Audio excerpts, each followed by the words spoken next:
حضرت علی فرماتے یہ ہیں کہ میں نے سنا حضور نے ارشاد فرمایا ان قریب ایک بہت بڑا فتنہ رونما ہوگا، انہا ستکون فتنۃ۔ میں نے سوال کیا مل مخرج منہا یا رسول اللہ، اے اللہ کے رسول فرمائیے اس سے نکلنے کا راستہ کون سا ہوگا، مخرج کون سا ہوگا، ایگزٹ کون سا ہوگا؟ یا آپ کے ہالز میں جہاں ایگزٹ لکھا ہوا ہوتا ہے سرخ سی بتیوں کے ساتھ، عرب ممالک میں مخرج لکھتے ہیں اس کو، نکلنے کی جگہ، بھاگنے کی جگہ، اگر کہیں دھواں بھر جائے، کہیں آگ لگ جائے تو بھاگو ان روشنیوں کی طرف، ان دروازوں کی طرف، وہ کھل جائیں گے۔ تو جب حضور نے فرمایا کہ انہا ستکون فتنۃ، تو حضرت علی کہتے میں نے پوچھا بل مخرج منہا یا رسول اللہ، فرمایا کتاب اللہ، فتنوں سے بچانے والی اور فتنوں سے نکالنے والی شے صرف کتاب اللہ ہے۔ فیہ خبر ما قبلکم و نبأ ما بعدکم و حکم ما بینکم، اس میں تم سے پہلے جو اقوام تھی ان کی خبریں موجود ہیں، تمہارے بعد آنے والی جو چیزیں ہیں ان واقعات کا تذکرہ موجود ہے، اور تمہارے درمیان جو اختلافات بھی رونما ہو سکتے ہیں ان سب کا حل موجود ہے۔ وَهُوَ حَبْلُ اللَّهِ الْمَتِينُ وَهُوَ الصِّرَاطُ الْمُسْتَقِيمُ وَهُوَ ذِكْرُ اللَّهِ الْحَكِيمُ، اور یہی تو ہے اللہ کی مضبوط رسی، اور یہی تو ہے الذکر۔ تم نے الذکر نمبر کیا بنا لیے ہیں، کس طرح کے اذکار، سب سے بڑا ذکر الذکر، یوں سمجھیے دی ریممبرنس از قرآن، اور یہی صراط المستقیم ہے جس کی تم ہر نماز کی رکعت میں استدعا کرتے ہو، اہدنا الصراط المستقیم، یہ صراط مستقیم ہے تو صحیح۔ تو حبل اللہ قرآن۔ ایک حدیث میں آتا ہے عبداللہ ابن مسعود سے رضی اللہ تعالی عنہ، القرآن حبل اللہ الممدود من السماء الی الارض، حضور نے فرمایا یہ القرآن جو ہے یہ اللہ کی رسی ہے جو تنی ہوئی ہے آسمان اور زمین کے درمیان۔ اللہ کا قرب چاہتے ہو تو اس رسی کو پکڑ کے چڑھو اوپر۔ تقرب اللہ کا سب سے بڑا ذریعہ قرآن ہے۔ اس سے بھی زیادہ پیارے انداز میں ایک حدیث میں واقعہ بیان ہوا ہے، حضور صلی اللہ علیہ وسلم اپنے حجرے سے برآمد ہوئے اور آپ نے دیکھا ایک کونے میں کچھ لوگ قرآن مجید کا مذاکرہ کر رہے ہیں، سمجھ رہے ہیں، سمجھا رہے ہیں، درس کی شکل نہیں کہ جو مونولوگ ہوتا ہے ایک آدمی بولتا ہے باقی سنتے ہیں، نہیں، حضور کے چہرے پر بشاشت، خوشی کے، مسرت کے آثار ظاہر ہوئے۔ تشریف لائے، سوال کیا الستم تشہدون، کیا آپ لوگ شہادت نہیں دیتے اللہ الہ الا اللہ وانی رسول اللہ ہے وان ھذا القرآن جاء من عند اللہ، کہ اللہ کے سوا کوئی معبود نہیں اور میں اللہ کا رسول ہوں اور یہ قرآن اللہ کے پاس سے آیا؟ سب کا جواب کیا تھا؟ بھلا یا رسول اللہ، بھلا یا رسول اللہ، حضور ہم گواہ ہیں اس پر۔ پھر فرمایا آپ نے فاستبشروا، تو خوشیاں مناؤ، فإن هذا القرآن طرفه بأيديكم وطرفه بيد اللہ، یہ قرآن وہ شے ہے جس کا ایک سرا تمہارے ہاتھ میں ہے، ایک سرا اللہ کے ہاتھ میں۔ تعلق مع اللہ، تقرب الی اللہ کے لیے کوئی ذریعہ اگر ہے تو صرف قرآن۔ اب یہاں ایک بہت بڑے مسئلے کا حل ہو رہا ہے۔ اکثر جو بھی درد مند لوگ ہیں امت کے بارے میں سوچتے ہیں، غور و فکر کرتے ہیں، وہ اتحاد اتحاد اتحاد اتحاد کا واس کہتے ہیں، اور وہ اتحاد جو ہے اس کے لیے کوئی بنیاد ہے نہیں، فرقہ پرستی ہے، فرقہ بندی ہے، کہیں اور کہیں ذاتیں ہیں، کیا زمانے میں پنپنے کی یہی باتیں ہیں؟ اصل میں جمع ہونے کے لیے تو بنیاد چاہیے۔ قرآن جمع کرتا ہے کس اعتبار سے؟ دیکھیے جانوروں کا ایک گلہ ہے جا رہا ہے، بھیڑیں بکریوں کا، ایک آدھ کتا بھی ان کو کافی ہے جمع رکھنے کے لیے، ذرا بکری کوئی ادھر ہوئی وہ کتا آیا وہ پھر واپس اپنے گلے کے اندر مل گئی، ایک دو کتے بھی کافی ہیں، بڑے سے بڑے گلے کو سنبھال کر رکھنے کے لیے ایک دو کتے کافی ہیں۔ لیکن انسانوں کو اگر جمع کرنا ہے تو پہلے ان کے اندر فکری اور ذہنی ہم آہنگی پیدا کرنا ضروری ہے، ان کے خیالات ایک جیسے ہوں، ان کے نظریات ایک جیسے ہوں، ان کے مقاصد ایک جیسے ہوں، ان کی سوچ ایک جیسی ہو، ان کے طریقہ کار ایک جیسے ہوں. جب تک یہ چیزیں نہیں ہوں گی جمع کیسے ہو جائیں گے؟ اتحاد کا واس کہتے رہیے، کوئی نتیجہ نکلے گا ہی نہیں، اور نہیں نکل رہا. متحد کرنے والی شے صرف اللہ کی کتاب ہے. یہ آپ کے اندر فکری ہم آہنگی پیدا کرے گی، اور وہ بھی صرف قرآن کی تلاوت سے نہیں، قرآن کو سمجھنے سے، سمجھ کر پڑھنے سے، جس کے لیے میں بار بار عرض کر چکا ہوں کہ سمجھ کر پڑھنے سے مراد کیا ہے؟ اتنی عربی سیکھ کر پڑھنا کہ قرآن کا مفہوم براہ راست آپ کے ذہن اور قلب میں اترتا جائے. آپ کسی مترجم کے ترجمے کے ذریعے سے قرآن نہ پڑھیں، وہ سیکنڈ ہینڈ نالج ہو جائے گا. وہ تو آپ مترجم کی آنکھ سے قرآن پڑھ رہے ہیں، اپنی آنکھ سے نہیں پڑھ رہے. اگر اس طریقے سے قرآن کے ساتھ جڑ جایا جائے تو ذہنی ہم آہنگی ہوگی، فکری ہم آہنگی ہوگی، مقصد ایک ہو جائے گا، اعلاء کلمت اللہ.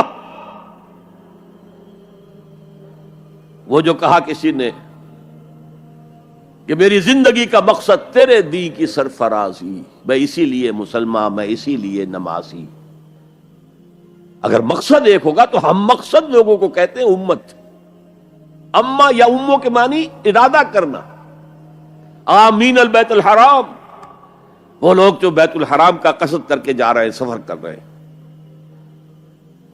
تو امام جس کا کہ سب لوگ پیروی کر رہے ہیں، راستے کو امام کہتے ہیں اس لیے کہ آپ بھی راستے کے پیچھے پیچھے جا رہے ہیں، فالو کر رہے ہیں راستے کے ساتھ. راستہ مڑ گیا، آپ بھی مڑ گئے. تو امت وہ ہے ان لوگوں کا مجموعہ جن کا مقصد ایک ہے. آج ہم کہتے ہیں امت مسلمہ، امت مسلمہ. کہاں ہے امت مسلمہ؟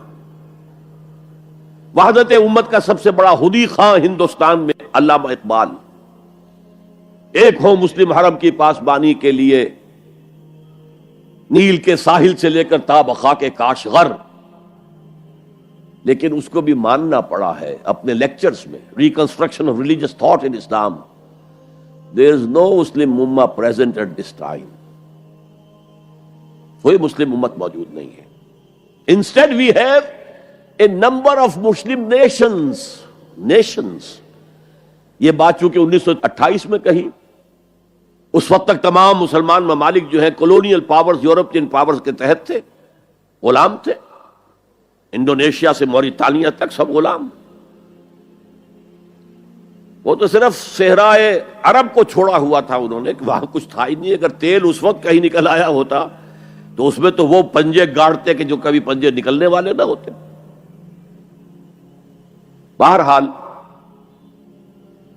یہ ان سب کو جوڑنے والی شے جو اقبال کہتا ہے instead we have a number of Muslim nations. آج ہم کیا کہیں گے؟ Instead we have a number of Muslim countries.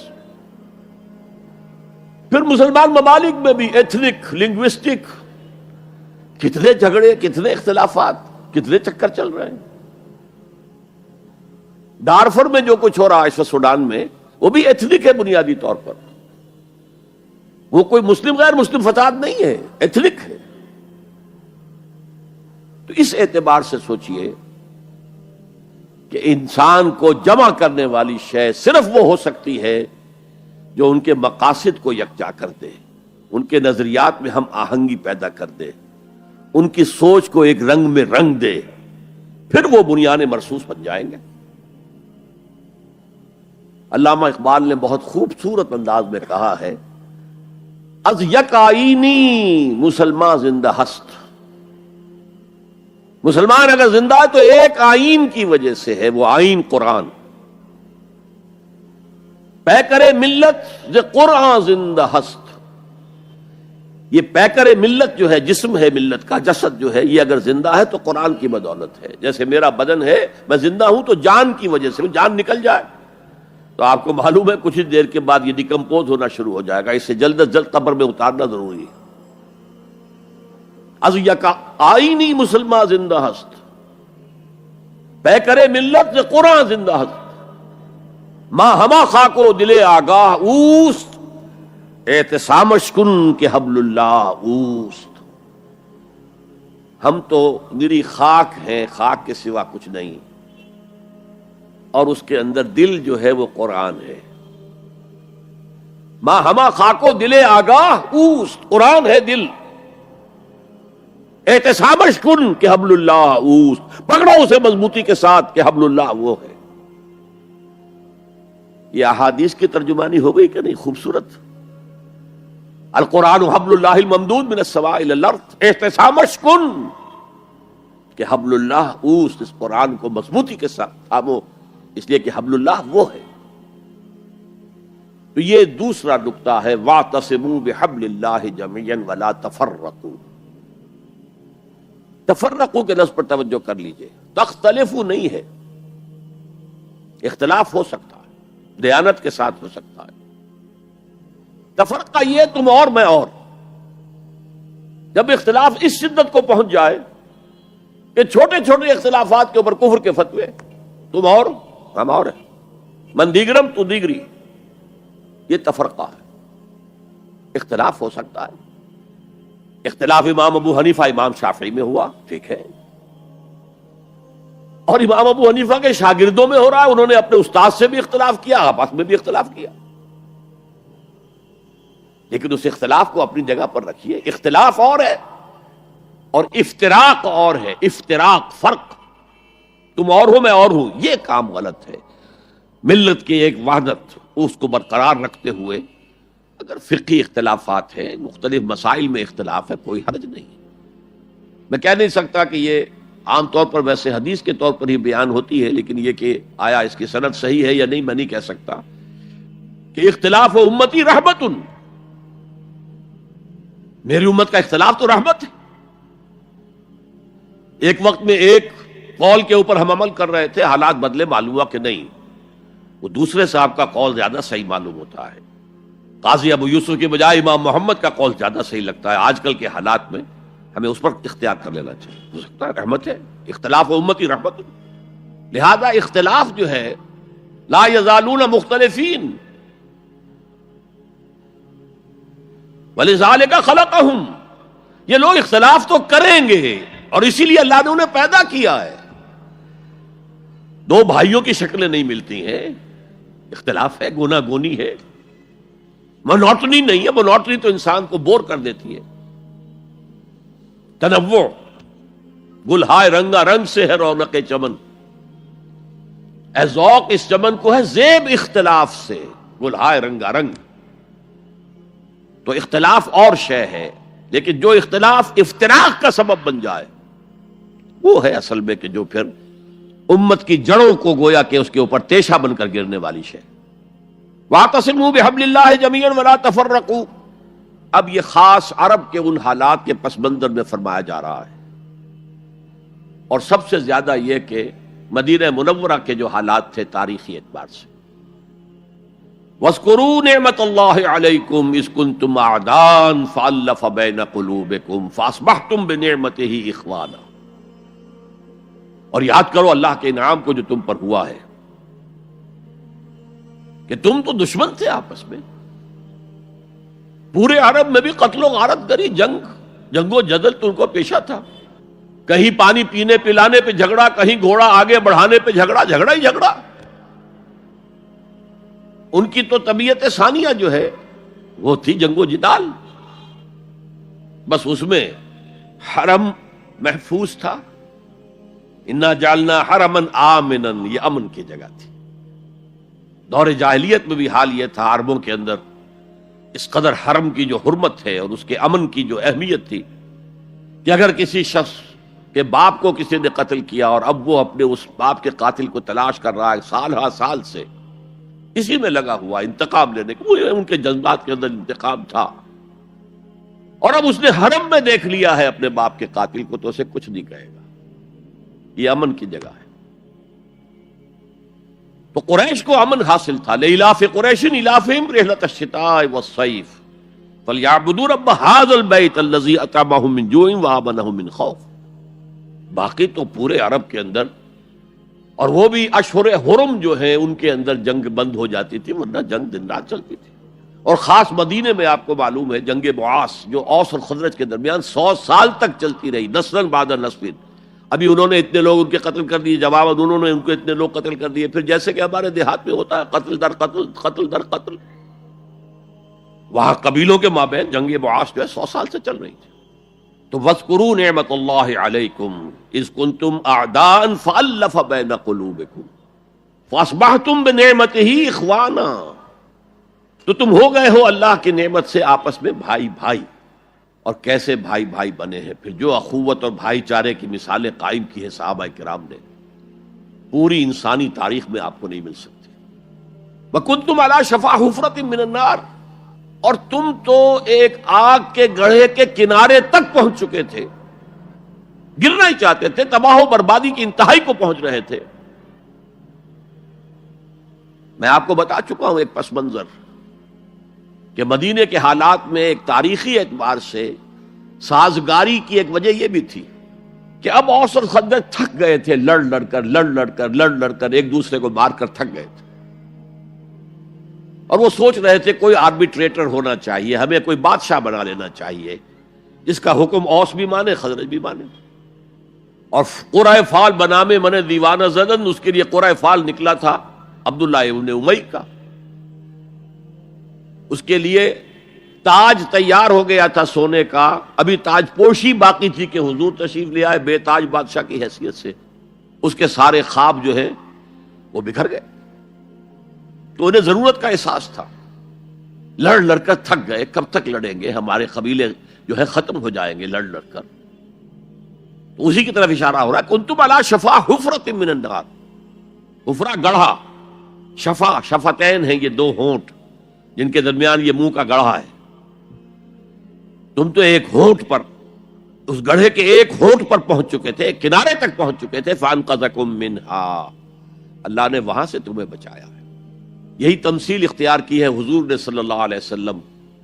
اے لوگوں، میری اور تمہاری مثال ایسی ہے کہ آگ کا ایک بڑا گڑھا ہے، تم اس میں گر پڑنا چاہتے، تمہیں نظر نہیں آ رہا،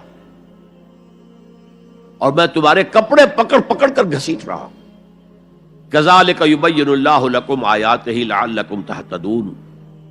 اسی طرح اللہ تعالیٰ واضح کرتا ہے تمہارے لیے اپنی آیات کو تاکہ تم ہدایت حاصل کر سکو، ہدایت پر آ جاؤ، ہدایت قبول کر لو. تو یہ دوسرا نقطہ ہوا. پہلا نقطہ کیا تھا؟ انفرادی تقوی، انفرادی تدین، افراد کے اندر اخلاص، صرف اللہ کی رضا جوئی کے لیے کام کرنا، صرف اخروی فلاح کے لیے کام کرنا. یہ پہلی ہے. اینٹیں مضبوط ہو جائیں، خام ہے جب تک تو ہے مٹی کا ایک انبار تو، پختہ ہو جائے تو ہے شمشیر بے زنہار تو. اینٹیں پختہ ہو جائیں، اب انہیں جوڑنا ہے، سیمنٹ سبسٹنس چاہیے، وہ قرآن ہے، یہ جوڑے گا تم. چنانچہ یہی بات حضرت شیخ الہند مولانا محمود حسن دیوبندی اسیر مالٹا نے اپنی اسیری سے رہائی پانے کے بعد واپس جب آئے ہیں تو دیوبند میں علماء کے ایک بڑے اجتماع سے خطاب کر کے کہی. مولانا مفتی محمد شفیع رحمت اللہ علیہ وہ خود موجود تھے اس میں، بڑے بڑے علماء، مولانا حسین احمد مدنی رحمت اللہ علیہ، شبیر احمد عثمانی رحمت اللہ علیہ، مولانا اشرف علی تھانوی رحمت اللہ علیہ، مولانا انور شاہ کشمیری رحمت، بڑا مجمع. اور کہا حضرت شیخ الہند نے، ہم نے تو اپنی اسیری کے 4 سالوں کے دوران جتنا غور کیا تو ہماری اس وقت کی امت کی زبوں حالی کے 2 سبب سامنے آئے. مولانا مفتی شفیع لکھتے ہیں ان کی کتاب وحدت امت کے نام سے، کہتے ہیں کہ پورا مجمع ہمہ تن گوش ہو گیا کہ یہ شیخ الشیوخ استاد العلماء عمر کے اس آخری درجے میں اس حد پر آ کر اب نیا سبق کون سا سیکھ کر آیا. تاکہ ہمیں تو اس کے 2 سبب معلوم ہوئے، ایک ہمارا قرآن کو ترک کر دینا، لفظ نوٹ کیے، ترک کر دینا، اور دوسرا ہمارے آپس کے اختلافات. چنانچہ میں تو یہی فیصلہ کر کے آیا ہوں کہ اب زندگی جتنی باقی ہے 2 ہی کاموں میں لگاؤں گا. ایک تو یہ کہ ناظرہ قرآن پڑھنے کے مکتب گلی گلی کھل جائیں، اور عوامی درس قرآن کے ذریعے قرآن کے پیغام اور قرآن کے حکمت سے لوگوں کو روشناس کرایا جائے. عوامی درس قرآن کا لفظ استعمال کر رہا ہے شیخ الہند، جنہیں میں 14ویں صدی کا مجدد اعظم سمجھتا ہوں.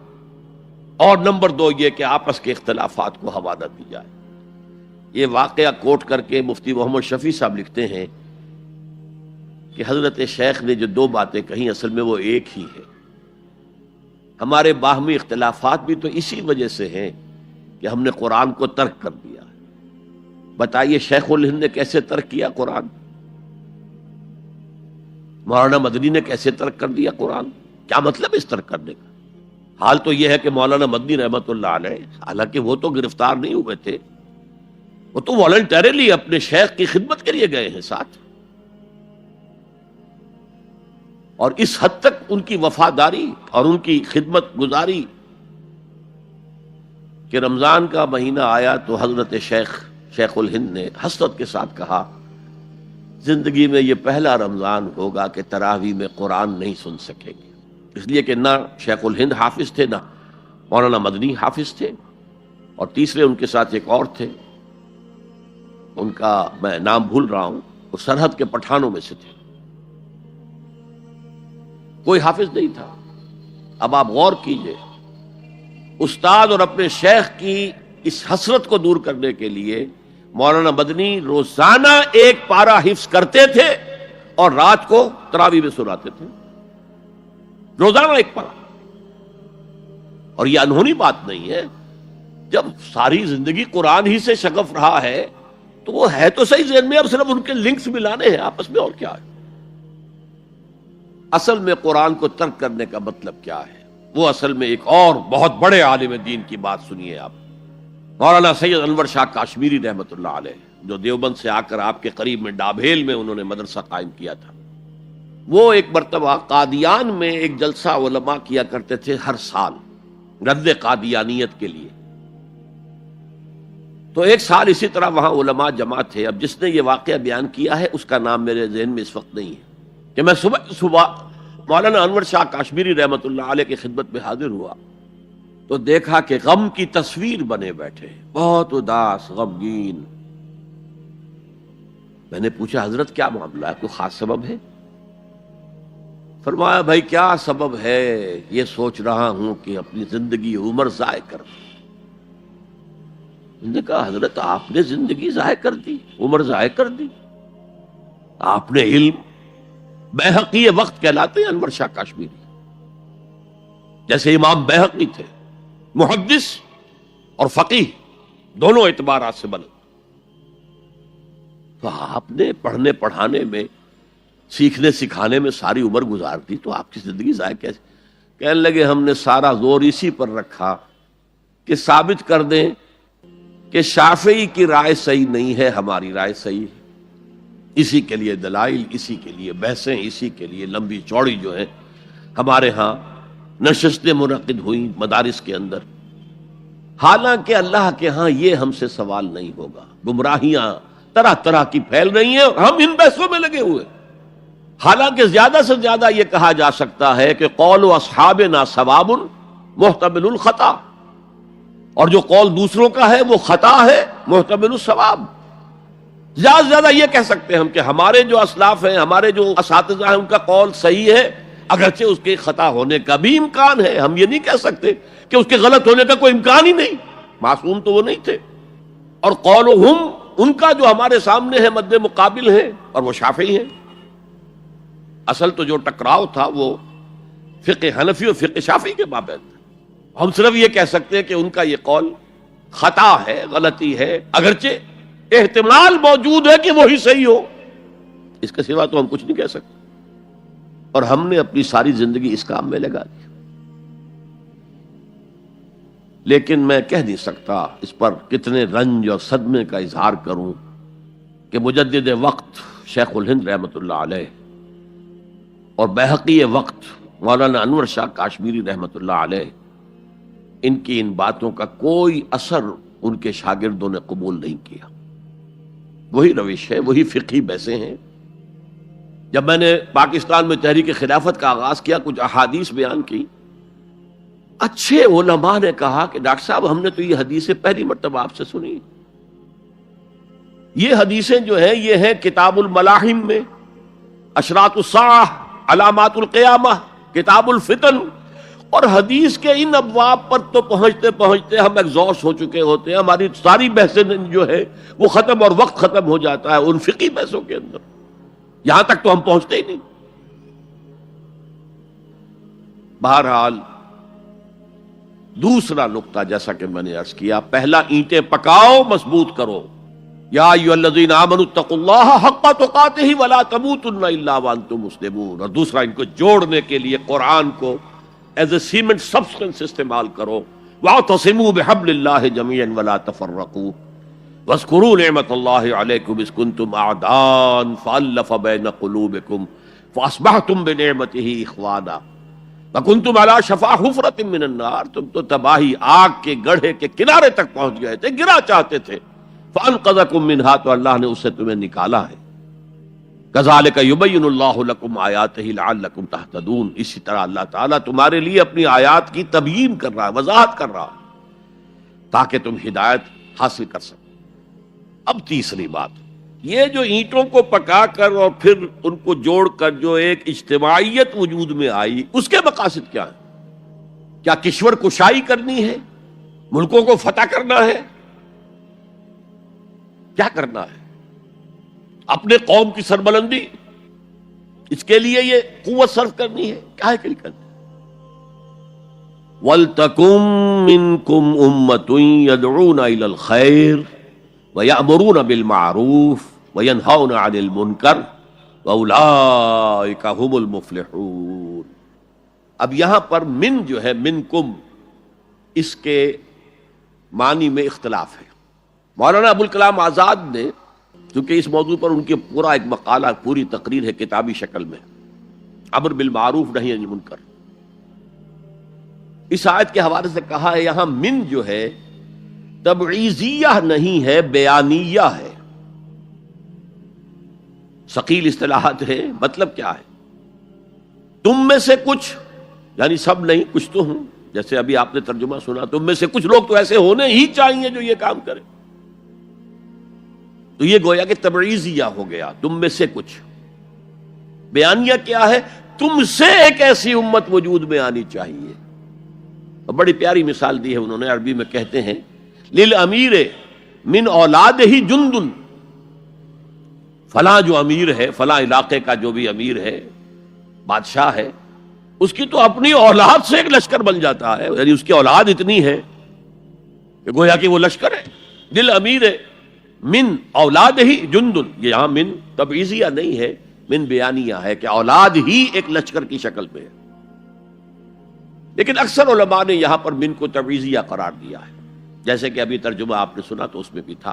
میرا بھی اتفاق اسی سے ہے، اس لیے کہ چند آیتوں کے بعد وہ آیت بھی آ رہی ہے، آیت نمبر 110، جس میں پوری امت کے لیے یہی کام قرار دیا گیا.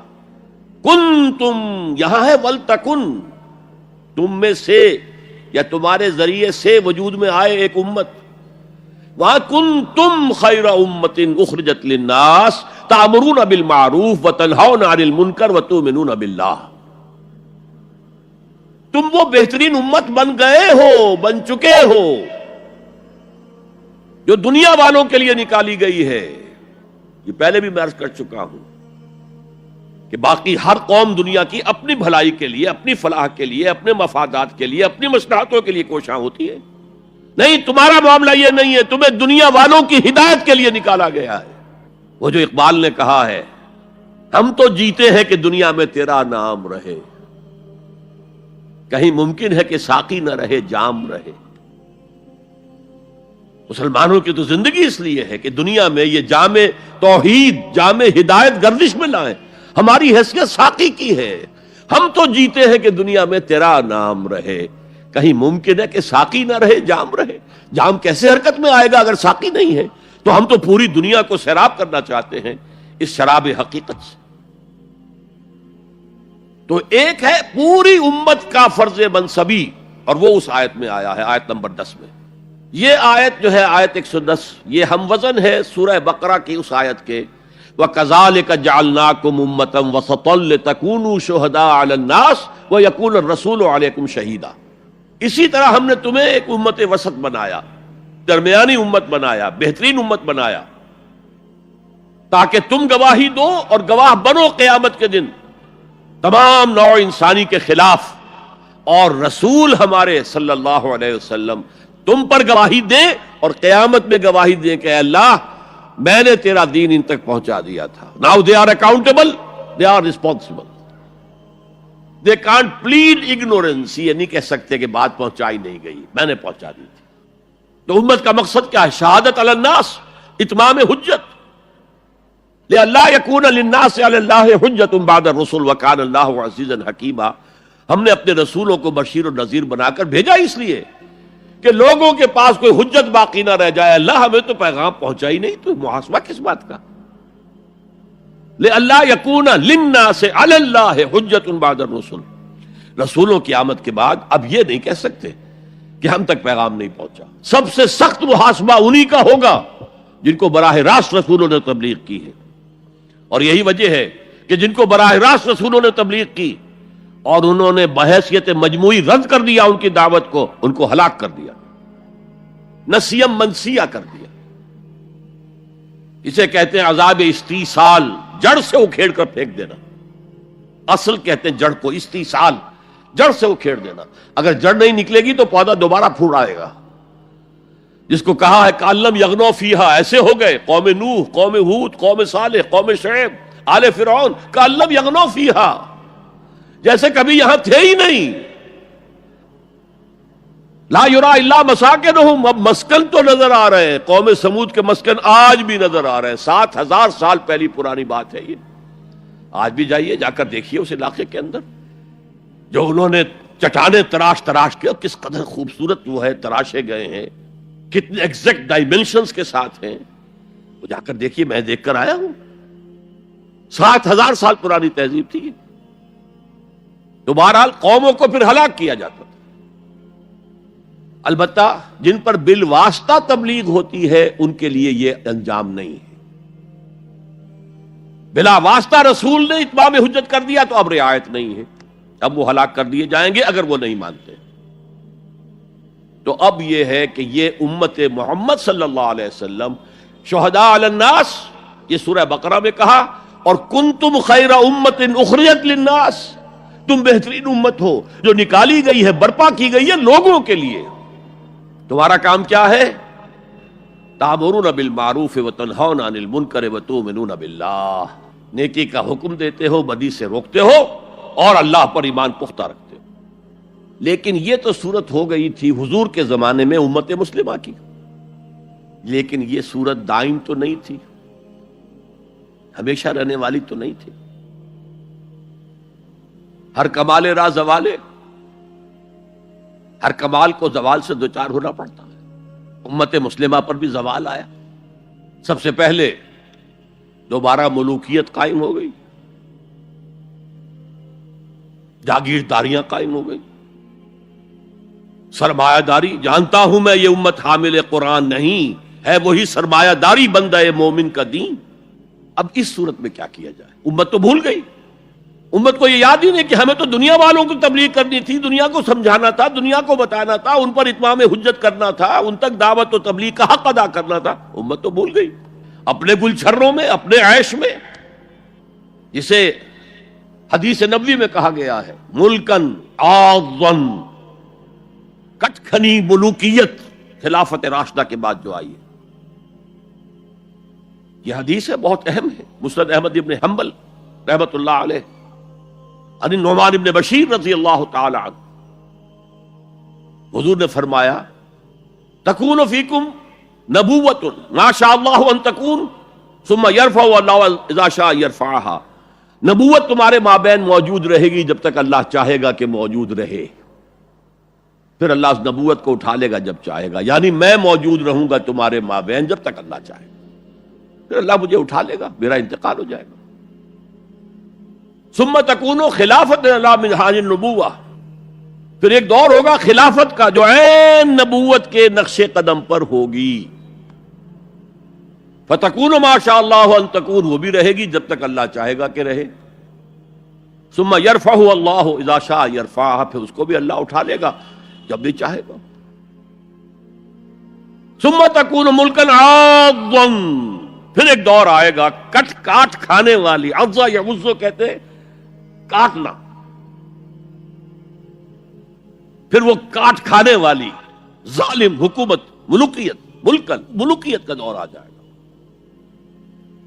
اب جب یہ دور آ گیا تو اب اس کا علاج کیا ہے؟ اور وہ دور گھٹتے گھٹتے جہاں تک بات پہنچ گئی ہے، یقیناً ہم سے تو بہت بہتر معاشرہ تھا بنو امیہ کے دور کا، لیکن یہ کہ اب ہم کہاں پہنچ گئے، سرے سے یاد ہی نہیں کہ ہمارا یہ کوئی فرض منصبی ہے، شہادت علی الناس کوئی ہماری ذمہ داری ہے، ہم مسئول ہوں گے اللہ کے ہاں، احساس ہی نہیں۔ اپنی روٹی، اپنی دال، یا اپنا مرغ پلاؤ متنجن، جو بھی ہو، اپنا مکان، اپنی کوٹھی، اپنا محل، اپنی کار، اس کا نئے سے نیا جو ہے ماڈل، ساری ہماری سوچ تو ان چیزوں کے گرد ہے۔ کس کو یاد ہے کہ بحیثیت امت ہمارا فرض کیا تھا؟ اس حال میں کچھ لوگ تو ہونے چاہیے جو ہوش میں آئیں۔ یہ ہے وَلْتَكُمْ مِنْكُمْ أُمَّةٌ۔ جب پوری امت سو جائے تو امت ودن امت قائم کی جائے۔ ایک بڑی امت ہے امت محمد، جو بالفعل امت کی حالت میں نہیں ہے، جو وحدت امت کا سب سے بڑا خودی خواہ ہے۔ اس کا قول میں آپ کو سنا چکا ہوں۔ At present there is no Muslim ummah. Instead we have a number of Muslim nations. And today we have a number of Muslim countries. That's all. امت کہاں ہے؟ لیکن اسے آپ کہتے ہیں party with in party, state with in state, امہ with in امہ۔ جو لوگ جاگ جائیں، جنہیں ہوش آ جائے، جنہیں اپنی ذمہ داری کا احساس ہو جائے، وہ جمع ہو کر ایک امت کی شکل اختیار کریں۔ وہ اس مغالطے میں تو نہ ہے کہ صرف ہم مسلمان ہیں باقی کافر ہیں، معاذ اللہ ثم معاذ اللہ ثم معاذ اللہ۔ یہ بہت بڑا فتنہ ہے۔ بس یہ ہے کہ حکیم سعید صاحب مرحوم ہمارے پاکستان والے، جن کے بڑے بھائی یہاں تھے دلی میں، حکیم عبد الحمید صاحب، انہوں نے ایک تحریک چلائی تھی، جاگو اور جگاؤ، جاگو اور جگاؤ، جاگو اور جگاؤ، یہ ان کے سلوگنز میں سے ہے۔ تو جاگو اور جگاؤ، جسے ہوش آ گئی، ارے ہماری ذمہ داری تھی، ہم بھولے بیٹھے، اسی لیے ہم برباد ہو رہے، تباہ ہو رہے، تو دوسروں کو بھی جگائیں، دوسروں کو بھی یاد دلائیں، اور مل جل کر ایک امت بن جائیں۔ ہم مقصد لوگ، یہ امت جو ہے اس کا جو کوئی ایک مقصد ہے ہی نہیں سرے سے۔ زندگی برائے زندگی ہے، اب زندگی کسی مقصد کے لیے تو ہے ہی نہیں۔ بالکل جس طرح حیوان جیتے ہیں، زندگی تو وہ بھی گزارتے ہیں، لیکن ان کی زندگی کا مقصد کوئی نہیں۔ انہیں آپ ایکسپلائٹ کرتے ہیں، یوز کرتے ہیں۔ گھوڑے کو باندھ لیا بگی کے اندر، تانگے کے اندر، بیل کو جوت لیا اپنے ہل کے اندر، آپ استعمال کر رہے ہیں۔ ان کی زندگی کا تو کوئی مقصد نہیں۔ آج ہمارا حال یہ ہے، ہماری زندگی کا کوئی مقصد نہیں۔ لیکن جو جاگ جائیں، جنہیں احساس ہو جائے، جو محسوس کر لے کہ یہ ہماری اجتماعی ذمہ داری ہے، اور اسی کو پورا کرنے نہ کرنے کے باعث ضربت علیہم الذلۃ والمسکنۃ وباؤوا بغضب من اللہ کی صورت جو کبھی یہود کی تھی، وہ آج ہماری ہو چکی ہے۔ جو جاگیں وہ دوسروں کو جگائیں، مل کر ایک امت بنائیں۔ اور اس امت کا کام کیا ہوگا؟ پہلا کام، یہاں پہ 3 دیکھیے، یہاں پہ 3 کا پہاڑا آج ہوگا، 3 آیتیں، 3 نکات۔ پہلا، اشخاص کی اینٹوں کو پختہ کرو، تقویٰ، تدین۔ دوسرا، انہیں جوڑو، سیمنٹ سبسٹنس آف قرآن کے ذریعے سے جوڑو۔ تیسرے، اب یہ جو امت وجود میں آئے اس کے 3 کام کرنے کے ہیں۔ وَلْتَكُن مِّنكُمْ أُمَّةٌ يَدْعُونَ إِلَى الْخَيْرِ وَيَأْمُرُونَ بِالْمَعْرُوفِ وَيَنْهَوْنَ عَنِ الْمُنكَرِ۔ پہلا کام وہ دعوت الی الخیر۔ اور خیر کیا ہے؟ جبکہ یامرون بالمعروف آگے آ رہا ہے، تو تکرار محض تو قرآن مجید کی شان نہیں ہو سکتی، کوئی نہ کوئی مفہوم اور مدلول کے اندر فرق ہے۔ دعوت الی الخیر، دعوت الی القرآن، خیر مطلق صرف قرآن۔ میں نے آپ کے سامنے سورہ یونس کی 2 آیتیں پڑھی تھی، یاد ہوں گی۔ یا ایھا الناس قد جاءتکم موعظۃ من ربکم وشفاء لما فی الصدور وہدی ورحمۃ للمؤمنین قل بفضل اللہ وبرحمتہ فبذلک فلیفرحوا ھو خیر مما یجمعون۔ یہ خیر ہے، دنیا کی تمام نعمتوں سے بڑھ کر قیمتی خیر۔ تو قرآن کی طرف بلاؤ. دیکھیے ایک بات، ایک نقطہ سمجھ لیجئے، جسے ہم نعمتیں سمجھتے ہیں ان میں سے کوئی شے نعمت نہیں ہے جب تک کہ نعمت ہدایت ساتھ نہ ہو. آپ کو اللہ نے دولت دی، نعمت نہیں ہے. اگر ہدایت نہیں ہے آپ کو عیاشی میں اور طرح طرح کی غلط حرکتوں کے اندر مبتلا کرے گی، اسراف اور تبذیر کے راستے دکھائے گی. تو یہ دولت نعمت تو نہ ہوئی، زحمت ہوئی، رحمت تو نہ ہوئی. اگر اللہ نے آپ کو صحت دی ہے اور ہدایت نہیں دی ہے، آپ غلط کاموں میں اپنی اس جسمانی قوت اور صلاحیت کو صرف کریں گے.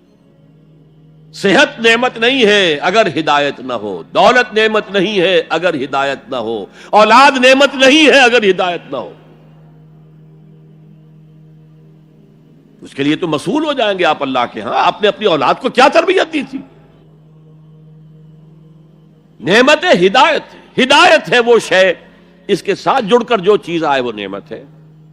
اس کے بغیر کوئی نعمت نہیں. اور الہدا قرآن حکیم ہے، تو عظیم ترین نعمت قرآن ہے، خیر اعظم قرآن ہے.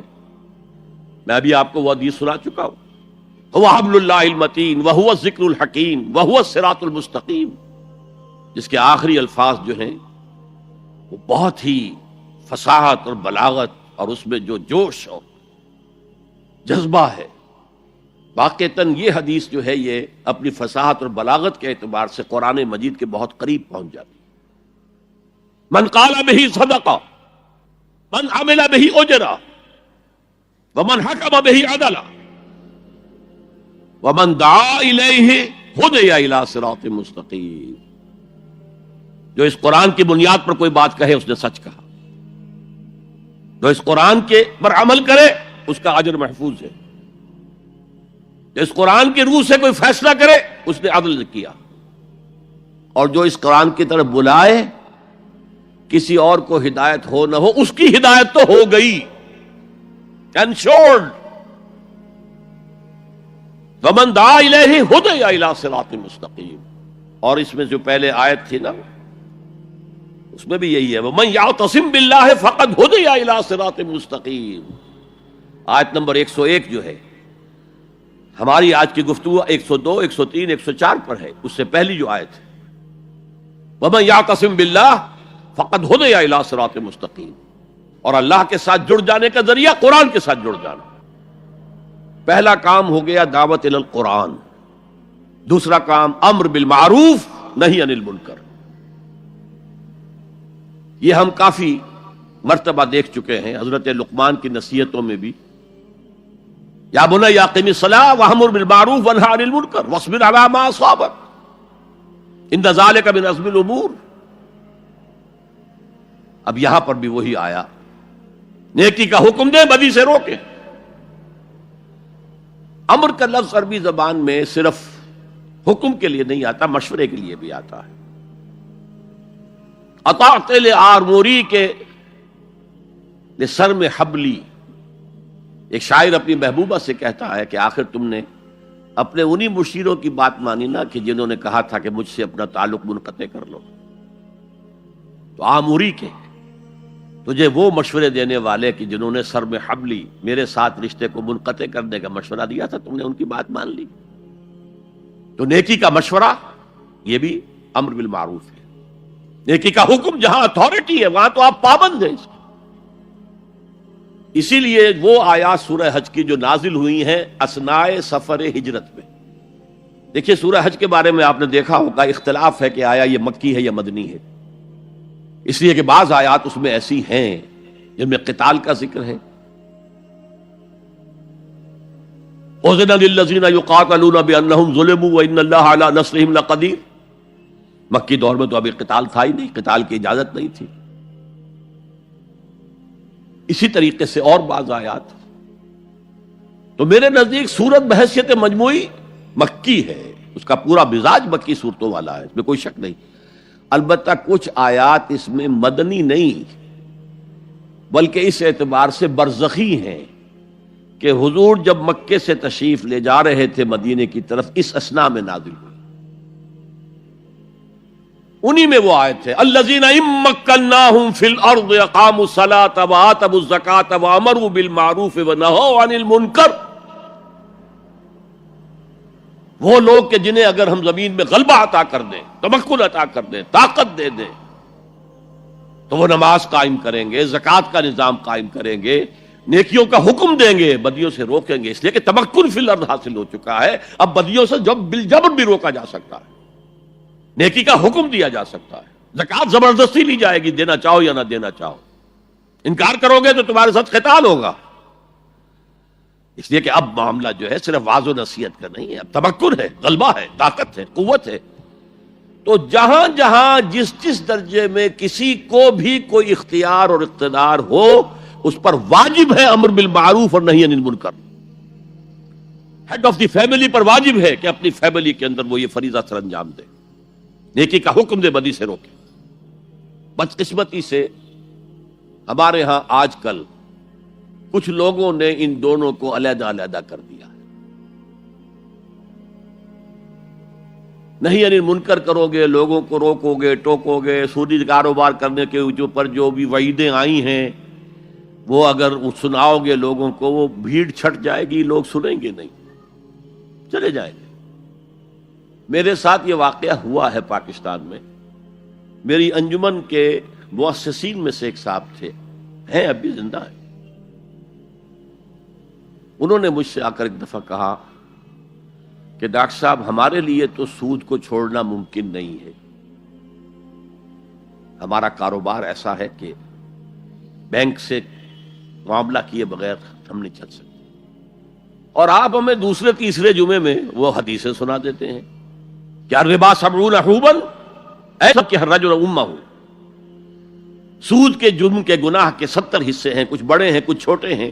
سب سے چھوٹا اس کے مساوی ہے کہ تم اپنی کوئی شخص اپنی ماں کے ساتھ زنا کرے. یہ حدیث تو ہم سے نہیں سنی جاتی. ہم سود تو نہیں چھوڑ سکتے، آپ کا جمعہ تو چھوڑ سکتے ہیں نا. وہ میرے ہاں جمعہ پڑھنا چھوڑ گئے. اب یہ صورتحال ہے کہ کچھ لوگ اسی خوف سے کہ لوگ بھاگ جائیں گے، دیکھنا ان بستیوں کو تم کے ویرا ہو گئی، یہ جو بھیڑ جمع ہے یہ تو پھر ادھر ادھر منتشر ہو جائیں گے. لہٰذا یہ باتیں نہ کرو، بس بھلی بات ہے، بھلائی اچھا. جب نیکی بڑھے گی بدی خود بخود ختم ہو جائے گی. اگر ایسا تھا تو قرآن مجید کو یہ دونوں اصطلاحات لانے کی کیا ضرورت تھی؟ قرآن مجید میں 9 مقامات پر یہ دونوں اس طرح ساتھ ساتھ آئے ہیں جیسے ایک گاڑی کے 2 پہیے ہوتے ہیں. امر بالمعروف نہی عن المنکر، امر بالمعروف نہی عن المنکر. خود حضور کے لیے سورہ اعراف میں آیا یامرہم بالمعروف وینہاہم عن المنکر. وہ تو ہم پڑھ ہی چکے ہیں سورہ لقمان کا دوسرا رکوع، یا بنی اقم الصلاۃ وامر بالمعروف ونہی عن المنکر. اچھا نیکی کی اگر آپ مشورہ کریں، واز کہیں تو کوئی آپ کو کچھ نہیں کہے گا، بلکہ آپ کے گلے میں ہار ڈالیں گے، کچھ نذرانہ پیش کریں گے. زیادہ سے زیادہ آپ نے کچھ کہہ دیا تو گردن جھکا لیں گے. اور آپ نے اگر کہیں نہیں یعنی منکر کا کام کیا تو اب ماتھے پر بل پڑیں گے، شکن پڑیں گے، پھر آپ کو دوبارہ وہاں دعوت نہیں دی جائے گی. اور وائس کم ہے، میٹھی میٹھی باتیں کرتے ہیں، چھوٹے چھوٹے کاموں کے اوپر اتنے اجر و ثواب کا وعدہ کرتے ہیں کہ پھر کوئی بڑا کام کرنے کی ضرورت ہی نہیں. تو وَلْتَكُن مِّنكُمْ أُمَّةٌ يَدْعُونَ إِلَى الْخَيْرِ وَيَأْمُرُونَ بِالْمَعْرُوفِ وَيَنْهَوْنَ عَنِ الْمُنكَرِ. اب ایک بات نوٹ کیجئے، قرآن مجید میں 9 مقامات تو وہ ہیں کہ جہاں امر بالمعروف نہی عن المنکر جڑ کر آئے ہیں گاڑی کے 2 پہیوں. اس کے علاوہ متعدد مقامات ہیں جس میں اصل زور نہی عن المنکر پر ہے. اہل کتاب کے علماء اور ان کے جو صوفی لوگ ہوتے تھے درویش، ان پر تنقید آئی ہے لولا ينهاهم الربانيون والاحبار عن اكلهم السحت وقولهم الاسم. کیوں نہیں منع کیا ان کے علماء نے، ان کے احبار نے، ان کے صوفیاء نے انہیں حرام خوری سے اور جھوٹ بولنے سے روکا کیوں نہیں، منع کیوں نہیں کیا؟ حدیث میں آتا ہے لَتَأْمُرُنَّ بِالْمَعْرُوفِ وَلَتَنْهَوْنَ عَنِ الْمُنكَرِ أَوْ لَيَخْتِمَنَّ اللَّهُ عَلَىٰ قُلُوبِكُمْ. تمہیں لازماً نیکی کا حکم دینا ہے، بدی سے روکنا ہے، ورنہ اللہ لازماً تمہارے دلوں پر مہر کر دے گا. اب سنیے، اس نہیں انل منکر کے بھی 3 مرتبے ہیں. میں نے کہا تھا نا 3 کا پہاڑا. سہ نکاتی پروگرام. پہلے افراد تیار ہوں، تقوی، تدین، اللہ کی فرما برداری، انہیں جوڑا جائے، اور سیمنٹ سبسٹنس قرآن. اس سے جو جمعیت وجود میں آئے اس کے 3 کام. اس میں جو آخری ہے نہیں انل منکر، اس کے 3 درجے. 2 حدیثیں میں آپ کو سنانا چاہتا ہوں، دونوں مسلم شریف کی ہیں. ایک کے راوی ابو سعید الخدری رضی اللہ تعالی عنہ، سمعت رسول اللہ صلی اللہ علیہ وسلم یقول، وہ فرماتے ہیں میں نے اللہ کے رسول کو یہ فرماتے ہوئے سنا، من رأى منکم منکرا فلیغیرہ بیدہ فإن لم يستطع فبلسانہ فإن لم يستطع فبقلبہ وذلک اضعف الایمان. تم میں سے جو شخص بھی کسی بدی کو دیکھے اس کا فرض ہے کہ طاقت سے، ہاتھ سے اس کو روکے، بدلے. اگر اس کی استطاعت نہ رکھتا ہو تو زبان تو استعمال کرے، گونگا شیطان تو نہ بن جائے. کہے تو صحیح اللہ کے بندے باز آ جاؤ، اے اللہ کے بندو اللہ کے غضب کو دعوت مت دو، کہو تو صحیح. اور اگر زبانوں پہ بھی تالے پڑ گئے ہوں اور زبانوں کے گدیوں سے کھینچے جانے کا امکان ہو جائے تو آخری درجے میں فإن لم يستطع فبقلبہ، دل سے شدید نفرت تو رکھے. راتوں کی نیندیں حرام تو ہوں، سوچے تو صحیح کیا ہو رہا ہے. وہ جو حضرت ابو بکر رضی اللہ تعالیٰ عنہ نے فرمایا تھا جب مانعین زکوٰۃ کا فتنہ کھڑا ہوا ہے اور آپ نے فیصلہ کیا کہ ان کے خلاف قتال کیا جائے گا، جنگ کی جائے گی، تو حضرت عمر نے بھی مشورہ دیا کہ نہیں، خدا کے لیے تیسرا محاذ نہ کھولیے.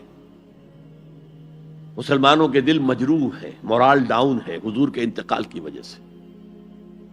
اب ایک محاذ تو حضور کی زندگی میں کھل گیا تھا، سلطنت روما کے ساتھ ٹکراؤ، غزوہ موتا، پھر اس کے بعد وہ غزوہ کے جس کو کہا گیا ہے عسر والا، بھوک والا، تبوک. اور تیسرا لشکر تیار تھا حضرت اسامہ کی سرکردگی میں کہ حضور کا انتقال ہو گیا. اب حضرت ابو بکر نے فوراً روانہ کر دیا. حالانکہ کچھ صحابہ کی رائے تھی کہ آپ اس کو لشکر کو نہ بھیجیں، اس وقت صورتحال خراب ہے. کاؤنٹر ریولوشنری موومنٹ جیسے میں نے کل کہا تھا اٹھ سکتی ہے، اور ہماری ساری طاقت ہمارے پاس ہونی چاہیے تاکہ ان کاؤنٹر ریولوشنری موومنٹس کو کچلا جا سکے. حضرت ابو بکر نے فرمایا جو لشکر حضور نے تیار کیا تھا میں اسے نہیں روک سکتا. اب حضرت عمر نے ان سے کہا اب تیسرا محاذ تو نہ کھولیے. دوسرا محاذ جو جھوٹے نبی تھے ان کے خلاف تو جہاد کرنا ہی کرنا تھا، وہ تو سری ارتداد ہے، مرتد ہو چکے ہیں. یہ تیسرا جو ہے یہ تو صرف زکوٰۃ دینے سے انکار ہے نا، اور وہ بھی اس وقت شکل یہ تھی کہ ہم زکوٰۃ آپ کو نہیں دیں گے، ہم زکوٰۃ کا نظام خود اپنا رکھیں گے، اپنے امیروں سے لیں گے، اپنے غریبوں کو دے دیں گے، مرکزی حکومت کو نہیں دیں گے. اس پر حضرت ابو بکر نے کہا کہ اگر یہ حضور کے زمانے میں زکوٰۃ کے اونٹ کے ساتھ اس اونٹ کو باندھنے والی رسی بھی دیتے تھے، اور اب اگر یہ کہیں گے کہ اونٹ تو لے جاؤ رسی نہیں دیں گے ہم، تب بھی میں قتال کروں گا. اور اس وقت جو جملہ کہا ہے ایبدل الدین وانا حی، کیا دین میں تغیر کیا جائے گا جبکہ میں ابھی زندہ ہوں؟ میرے جیتے جی یہ کام نہیں ہو سکتا. ہمیں کبھی احساس ہے ہم زندہ ہیں، عیش بھی کرتے ہیں، اچھے سے اچھا کھاتے ہیں، اچھے سے اچھا پہنتے ہیں، دین کس حال میں ہے، کہاں ہے؟ پاؤں تلے کچلا جا رہا ہے، استہزاء ہو رہا ہے، تمسخر کیا جا رہا ہے. اور یہ نہ سمجھیے کہ میں کوئی ہندوستان کی بات کر رہا ہوں، نہیں، تمام مسلمان ملکوں میں یہی حال ہے. ہر جگہ پر کہیں بھی صحیح اسلامی حکومت قائم نہیں، اسلامی نظام قائم نہیں. بعض جگہوں پر تھوڑے سے احکام شریعت نافذ ہیں، ان کی اپنی برکات ہے، لیکن نظام تو اسلامی نہیں ہے. دولت کی تقسیم کا نظام اسلامی نہیں ہے، سیاسی نظام اسلامی نہیں ہے. اس اعتبار سے ہمارے اندر شدید نفرت تو ہو. اگر یہ نفرت بھی نہیں ہے، اگر بے چینی بھی نہیں ہے، کوئی کڑھن بھی نہیں ہے، فرمایا ذالک اضعف الایمان، یہ ایمان کا کمزور ترین درجہ ہے۔ کیا مانی؟ اس کے بعد پھر ایمان نہیں ہے، نفرت۔ دوسری حدیث سنیے، یہ حضرت عبداللہ ابن مسعود سے ہے رضی اللہ تعالی عنہ، یہ بھی مسلم شریف کی روایت ہے۔ حضور فرماتے ہیں ما بعث اللہ من نبی فی امتہ قبلی الا کان لہ حواریون واصحاب، اللہ نے مجھ سے پہلے کسی بھی امت میں کسی نبی کو نہیں بھیجا مگر اس کے کچھ نہ کچھ حواری، کچھ نہ کچھ اصحاب تو ہوتے تھے نا، 2 ہوں، 4 ہوں، 10 ہوں، 12 ہوں۔ حضرت عیسیٰ کے حواری 12 تھے، ایمان لانے والے کل کہتے ہیں 72 تھے، بہرحال کچھ نہ کچھ ساتھی، حواریون و اصحاب یاخذون بسنتہ ویقتدون بامرہ، وہ کیا کرتے تھے؟ وہ حواری اور صحابہ اپنے نبی کی سنت کو مضبوطی سے پکڑ لیتے تھے اور انہی کے احکام کی پیروی کرتے تھے۔ یقتدون بامرہ، اقتداء کرتے تھے، پیروی کرتے تھے۔ ثم انہا تخلف من بعدہم خلوف، پھر ہمیشہ ایسا ہوا ہے کہ بعد میں کچھ ایسے ناخلف اٹھے، یفعلون یقولون ما لا یفعلون وَيَفْعَلُونَ مَا لَا يُؤْمَرُونَ، کہ وہ کہتے وہ تھے جو کرتے نہیں تھے اور کرتے وہ تھے جس کا حکم ہی نہیں ہوا۔ عرس منائے جا رہے ہیں، یہ کوئی اللہ کے رسول کا حکم ہے؟ کیا رسول کے صحابہ کا عمل ہے؟ کیا حضور کا عرس منایا گیا؟ عید میلاد النبی ایک نئی عید ہو گئی ہے، کیا اس کا حکم دیا محمد رسول اللہ نے؟ یفعلون ما لا یؤمرون، وہ اپنی ہی ایجاد کردہ روایات ہیں، اپنی ہی ایجاد کردہ بدعات ہیں، اپنی ہی ایجاد کردہ رسومات ہیں، ان پر لگے ہوئے ہیں اور دعوے کرتے ہیں اللہ سے محبت، رسول کے عشق کے، جبکہ ان کے عمل میں نہ اللہ کی اطاعت ہے نہ رسول کا اتباع ہے۔ اب جب ایسی صورت پیدا ہو جائے تو کیا کریں؟ فمن جاہدہم بیدہ فہو مومن، تو جو مسلمان بھی ان کے خلاف جہاد کرے گا اپنے ہاتھ سے، اپنی طاقت سے، وہ مومن ہوگا۔ ومن جاہدہ بلسانہ فہو مومن، اور جو ان کے خلاف جہاد کرے گا اپنی زبان سے، وہ بھی مومن ہوگا۔ وہی 3 درجے۔ ومن جاہدہم بقلبہ فہو مومن، دل سے نفرت رکھ کر جو جہاد کرے گا بالقلب وہ بھی مومن ہوگا۔ فما وراء ذلک من الایمان حبۃ خردل، اس کے بعد تو ایمان رائی کے دانے کے برابر بھی نہیں ہے۔ اب یہ دونوں حدیثیں نہی عن المنکر پر ہیں کہ نہیں، جس کو ہم رائٹ آف کر رہے ہیں؟ میں نے بتایا آپ کو 9 جگہ قرآن میں دونوں چیزیں ساتھ ساتھ اضافی طور پر آیا ہے، تو نہی عن المنکر پر زور آیا ہے۔ اب اس آیت کو مکمل کریں۔ وَلْتَكُن مِّنكُمْ أُمَّةٌ يَدْعُونَ إِلَى الْخَيْرِ، دعوت إِلَى القرآن، وَيَأْمُرُونَ بِالْمَعْرُوفِ وَيَنْهَوْنَ عَنِ الْمُنكَرِ وَأُولَٰئِكَ هُمُ الْمُفْلِحُونَ،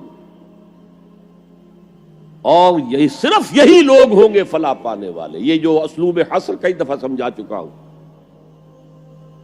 کہ ایک تو آپ یہ کہیں 8-10 آدمی بیٹھے ہیں، زید عالم ہے، تو اس سے دوسروں کے عالم ہونے کی نفی نہیں ہوتی، دوسرے بھی ہو سکتے ہیں، اور کہیں زید ہی عالم ہے تو بقیہ سے نفی ہو گئی، اب صرف زید عالم ہے، باقی عالم نہیں۔ اس کو کہتے ہیں حصر، محصور کر لینا، کسی چیز کو کا احاطہ کر لینا۔ اولئک ھم فلاح پانے والے صرف یہ ہیں۔ وہ سوئی ہوئی امت جسے اپنی ذمہ داری کا احساس ہی نہیں، جسے یاد ہی نہیں، جو بھول گئی، جس کا حال یہ ہے کہ وائے ناکامی متاع کارواں جاتا رہا، کارواں کے دل سے احساس زیاں جاتا رہا، اور وہ امت پوری طرح مطمئن ہے ہمارے لیے تو شفاعت ہو ہی جانی ہے، سیغفر لنا، ہمیں تو بخش ہی دیا جائے گا، لن تمسنا النار الا ایاما معدودات، ہمیں تو آگ چھو ہی نہیں سکتی مگر صرف گنتی کے چند دن۔ تلک امانیہم، یہ ان کے من گھڑت خیالات ہیں، امانی کہیں گے وشفل تھنکنگ، یہ ان کی وشفل تھنکنگ کے سوا کچھ نہیں۔ فلاح پانے والے صرف یہی ہوں گے جو اس سے نکاتی پروگرام پر عمل پیرا ہو، اور وہ ایک امت ود ان امہ بنیں گے، صرف اس احتیاط کے ساتھ کہ وَمَنْ أَحْسَنُ قَوْلًا مِّمَّنْ دَعَا إِلَى اللَّهِ وَعَمِلَ صَالِحًا وَقَالَ إِنَّنِي مِنَ الْمُسْلِمِينَ، میں بھی مسلمانوں میں سے ہوں، ایک مسلمان میں بھی ہوں، اس سے زیادہ میں اپنے آپ کو کچھ نہیں سمجھتا۔ وہ کسی غرور کے اندر، غرور علم، غرور تقوی، کہیں اس کے اندر مبتلا نہ ہو جائے۔ وہ سارا جیسے کہ بڑی سے بڑی رقم زیرو سے ضرب کھا کر زیرو ہو جاتی ہے، اگر کہیں غرور پیدا ہو گیا تو آپ کا سارا کیا کرا زیرو سے ضرب کھا کر زیرو ہو جائے۔ ہم نے جہاد کے مراحل پڑھے، پہلی منزل اس کی 3 سب لیولز، دوسری منزل اس کے 3 سب لیولز، تیسری منزل اس کے 3 سب لیولز، وہی 3 کا پہاڑا وہاں بھی ہے، 3 into 3 9۔ 9 سٹوری پر جا کر جہاد قتال بنا ہے حضور کی سیرت میں مطہرہ میں، آپ کی زندگی میں، حیات طیبہ۔ اچھا، یہ جو آیات ہیں یہ سورہ آل عمران کے وسط میں سے ہم نے پڑھی، ان کے بالکل ہم پلہ جو آیات سورہ بقرہ میں آتی ہیں وہ کیا ہیں؟ یا ایھا الذین آمنوا استعینوا بالصبر والصلاۃ ان اللہ مع الصابرین ولا تقولوا لمن يقتل في سبيل الله اموات بل احياء ولكن لا تشعرون وَلَنَبْلُوَنَّكُمْ بِشَيْءٍ مِّنَ الْخَوْفِ وَالْجُوعِ وَنَقْصٍ مِّنَ الْأَمْوَالِ وَالْأَنفُسِ وَالثَّمَرَاتِ وَبَشِّرِ الصَّابِرِينَ الَّذِينَ إِذَا أَصَابَتْهُمْ مُصِيبَةٌ قَالُوا إِنَّا لِلَّهِ وَإِنَّا إِلَيْهِ رَاجِعُونَ أُولَٰئِكَ عَلَيْهِمْ صَلَوَاتٌ مِّن رَّبِّهِمْ وَأُولَٰئِكَ هُمُ الْمُهْتَدُونَ، وہ مہتدون جس کو لفظ ہم نے پڑھا ہے لَعَلَّكُمْ تَهْتَدُونَ۔ اس نہی عن المنکر کی سب سے اونچی منزل کیا ہے؟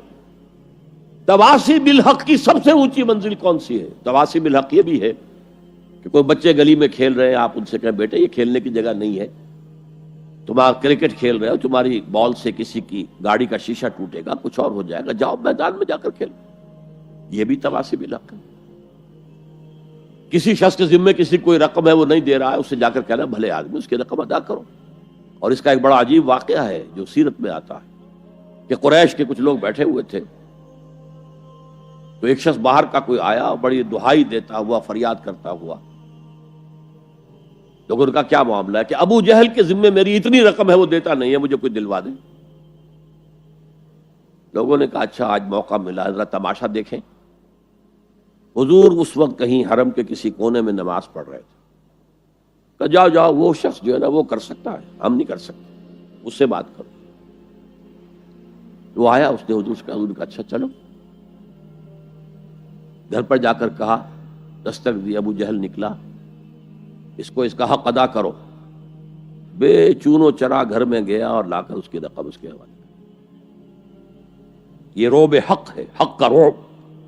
لیکن آج کل آپ یہ کام کر کے دیکھیں تو چھوٹا تواصی بالحق یہ ہے، بڑا تواصی بالحق سب سے بڑا، یہ کائنات اللہ کی ہے، یہ زمین اس کی ہے، اس کا حکم چلنا چاہیے۔ ان الارض للہ ان الحکم الا للہ لا یشرک فی حکمہ احدا۔ اللہ اپنے حکم کے اختیار میں کسی کو شریک کرنے کو تیار نہیں، نہ کسی فرعون کو، نہ کسی نمرود کو، نہ کسی قوم کو، نہ عوام کو، نہ پوری نوع انسانی کو، کسی کو شریک کرنے کو تیار نہیں۔ اب اس تواصی بالحق کے لیے کھڑا ہونا گویا کہ ہر نظام باطل کو چیلنج کرنے کے مترادف ہے۔ اسی طرح میں نے عرض کیا تھا کہ انکر المنکرات، یہ انکر کا لفظ آ گیا تھا نا، ان انکر الاصوات لصوت الحمیر، تمام آوازوں میں سب سے زیادہ ناپسندیدہ آواز، انسان کی طبیعت پر بڑی ناگوار گزرنے والی آواز جو ہے وہ گدھے کی آواز ہے۔ تو انکر المنکرات کیا ہے؟ غیر اللہ کی حکومت انکر المنکرات ہے۔ اس کے خلاف جد و جہد ہاتھ سے کرو، زبان سے کرو، دل سے کرو، کم سے کم یہ ہے، ورنہ ایمان کا کوئی شائبہ موجود نہیں۔ لیس وراء ذلک حبۃ خردل من الایمان۔ اس لیول کے لیے پھر لازمی ضرورت ہے ایک جماعت، ڈسپلن جماعت۔ دیکھیے وہ جو 3 لیول ہم نے پڑھے تھے، پہلے لیول پر کوئی اجتماعیت ضروری نہیں ہے، اپنے نفس کے خلاف آپ خود ہی جنگ کر سکتے ہیں، میں آپ کے نفس سے کشتی نہیں لڑ سکتا، آپ میرے نفس کو زیر نہیں کر سکتے، وہ خالص انفرادی معاملہ ہے۔ اگرچہ کونوا مع الصادقین، اگر کچھ ایسے لوگوں کو ساتھ رہیں گے تو آسانی ہو جائے گی۔ خربوزے کو دیکھ کر خربوزہ رنگ پکڑتا ہے، کبھی کوئی ہمت جواب دینے لگے تو دوسرا ساتھی آپ کو سہارا دیتا ہے، لیکن کوئی جماعت لازم نہیں ہے۔ دوسرے لیول دعوت تبلیغ، اس کے لیے بھی جماعت ضروری نہیں ہے، ادارے، جیسے میں نے پہلے پاکستان میں انجمن خدام القرآن ایک انجمن قائم کی، اس کی ذیلی انجمنیں قائم ہو گئی، کراچی میں ہو گئی، ملتان میں ہو گئی، قرآن اکیڈمی لاہور میں قائم کی، اکیڈمیز کراچی میں، ملتان میں، فیصل آباد میں، جھنگ میں قائم ہو گئی۔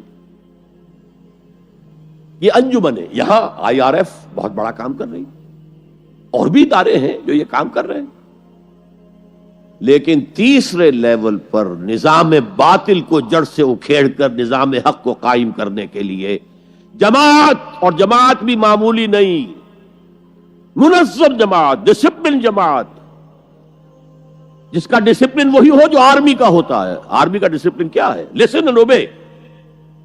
اگر کوئی فوجی اپنے بالا تر سے یہ پوچھے کہ آپ جو مجھے حکم دے رہے ہیں کیوں دے رہے ہیں، کیا مصلحت ہے اس میں، آپ مجھے پہلے قائل کریں پھر مانوں گا، تو وہ فوج کہلائے گی۔ بڑی پیاری نظر تھی، ایک فوج کو ایک رسالہ 600 سواروں کا حکم دے دیا گیا، چارج، بڑھو حملہ کرو، جبکہ صورت یہ تھی کہ داہنی طرف بھی توپیں لگی ہوئی ہیں اور آگ برس رہی ہے، بائیں طرف بھی توپیں ہیں، سامنے سے بھی توپیں ہیں۔ ان 600 آدمیوں نے سمجھا someone has blundered, cannons to right of them, cannons to left of them, cannons in front of them, someone has blundered. لیکن there's not to reason why, there's but to do and die. So into the valley of death rode the 600. 600 کے 600 موت کی وادی میں اتر گئے۔ یہ discipline درکار ہے اس جماعت کا، ورنہ وہ کام نہیں ہو سکتا۔ اسی کے لیے اصطلاح ہے ہمارے دین کی سمع و طاعت، لسن اینڈ اوبے۔ قرآن میں آتا ہے فاسمعوا واطیعوا، سنو اور اطاعت کرو، اور حضور نے بیعت لی اپنے صحابہ سے، حالانکہ حضور کی اطاعت تو صحابہ کرتے ہی کرتے تھے، جب رسول مان لیا تو اس میں اطاعت میں اب کون سی کمی رہ گئی، ماننی پڑے گی۔ وما ارسلنا من رسول الا لیطاع باذن اللہ۔ لیکن حضور نے اپنے بعد کے لیے ایک سنت چھوڑی ہے، اب آئندہ یہ کام اگر ہوگا تو کوئی نبی تو نہیں آئے گا کہ اس کی اطاعت بطور نبی کی جائے، کوئی رسول نہیں آئے گا کہ اس کی اطاعت بطور رسول کی جائے، تو کوئی اجتماعی نظم قائم ہوگا، کس بنیاد پر قائم ہوگا؟ میرے نزدیک یہ سنت اپنے بعد والوں کو چھوڑنے کے لیے حضور نے بیعت لی۔ میں نے ایک حدیث آپ کو سنائی تھی، حضرت حارث عشری رضی اللہ تعالی عنہ فرماتے ہیں، یہ مسند احمد ابن حنبل میں بھی ہے، ترمذی میں بھی ہے، قال قال رسول اللہ صلی اللہ علیہ وسلم انی آمرکم بخمس اللہ امرنی بہن۔ یہ ایک روایت میں اضافی الفاظ ہیں، اللہ امرنی بہن، دوسری میں نہیں ہے۔ انی آمرکم بخمس کے بعد شروع ہو جاتی ہے بالجماعت والسمع والطاعت والہجرت والجہاد فی سبیل اللہ۔